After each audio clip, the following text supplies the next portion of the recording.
Bonjour, toujours dans la suite du cours mécanique des fluides, on s'est arrêté sur le paragraphe calcul des pertes de charge. Nous avons vu comment calculer les pertes de charge singulières qui sont dues à un changement de direction ou bien un changement de section. Et nous avons vu aussi comment calculer les pertes de charge linéaires qui sont dues au frottement entre la paroi du fluide, la paroi de la conduite et le fluide. Mais est-ce qu'il existe seulement ces deux types de pertes de charge? Pour répondre à cette question, nous allons prendre la situation suivante. Prenons une conduite verticale. Cette conduite est rectiligne de diamètre constant. Rectiligne implique aucun changement de direction. De diamètre constant implique aucun changement de section. Alors, aucun changement de direction, aucun changement de section implique que les pertes de charge singulières sont nulles. Et si l'on suppose que les frottements entre la paroi de la conduite et le fluide sont négligés, cela implique que les pertes de charge linéaires sont nulles. Maintenant, supposons que la conduite s'est percée de petits trous. D'accord? Bien sûr, on aura à travers ces petits trous des fuites de l'eau. Est-ce que ces fuites de l'eau vont provoquer une perte d'énergie ou non? Voilà, la conduite, par exemple, est utilisée pour transporter de l'eau du bas vers le haut. Le haut qui est situé à une altitude de 10 mètres. Après la fuite de l'eau, bien sûr, cette eau située à 10 mètres d'altitude emmagasine une énergie potentielle de pesanteur qui est égale à mg fois z. Tous les calculs qu'on fait sont établis pour une masse de 1 kg, donc m est égal à 1. L'énergie emmagasinée par le fluide à 10 mètres d'altitude devient égale à g, qui est l'accélération de pesanteur, 9,81 mètres secondes carrés, fois z. Il y a l'altitude. Z au début était 10 mètres. Mais après les fuites de l'eau à travers les trous, Z devient, ou bien l'altitude devient 9, par exemple. 9 mètres. Donc on a perdu une altitude delta Z qui s'appelle aussi perte de dénivellation. Cette perte de dénivellation va provoquer bien évidemment une perte d'énergie potentielle de pesanteur. Puisque nous avons, j'ai dit tout à l'heure que l'énergie potentielle de pesanteur est égale à G, l'accélération de pesanteur fois Z. Puisqu'on a perdu une dénivellation de 1 mètre, voilà, les pertes seront égales à G fois delta Z, la dénivellation perdue. G12, c'est le symbole des pertes de charge. Donc delta Z est toujours négatif. Et bien évidemment, les pertes, c'est une énergie perdue, est négative. D'accord? Voilà, en conclusion, les pertes de charge peut être une perte d'énergie potentielle de pesanteur. Entre parenthèses, une perte d'altitude, puisque G, il y a l'accélération de pesanteur est constante. Maintenant, supposons que là, bien sûr, l'unité de perte de charge est toujours le joule par kilogramme. Le joule, c'est une énergie par kilogramme, puisque les calculs sont établis pour 1 kg de fluide. Maintenant, s'il vous plaît, supposons que la conduite est positionnée horizontalement avec les mêmes hypothèses qu'on a citées tout à l'heure. Pas de frottement, ou bien les frottements sont négligés entre la paroi et le fluide. Diamètre constant, aucun changement de section. D'accord? La conduite rectiligne, aucun changement de direction, etc. Voilà. Maintenant, les pertes de charge singulières sont nulles. Les pertes de charge linéaires sont nulles. Les frottements sont négligés. Et nous avons delta Z est nul, puisque la conduite est positionnée horizontalement. La variation d'altitude est nulle. Si la conduite est en deux parties, ça veut dire deux conduites sont raccordées. Deux conduites de diamètre égaux, etc., avec les mêmes caractéristiques, sont raccordées. Au niveau de raccordement, nous avons un joint qui ne fonctionne plus bien.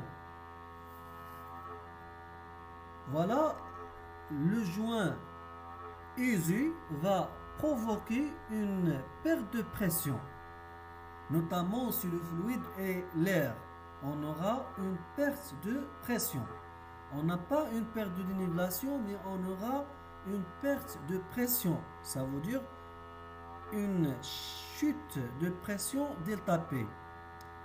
Delta P. Et vous connaissez bien que la chute de pression va provoquer une perte de l'énergie potentielle de pression, dont la formule est la suivante: delta P sur ρ.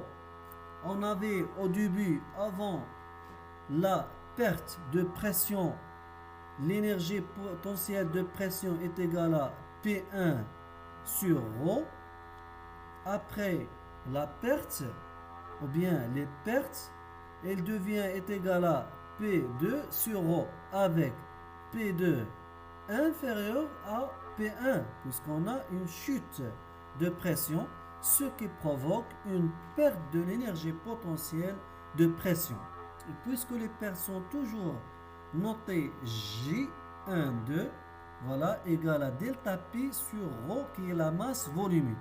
Delta P, c'est la variation de pression, c'est la perte de pression qui est toujours inférieure à 0, et bien sûr les pertes est une énergie perdue et toujours négative.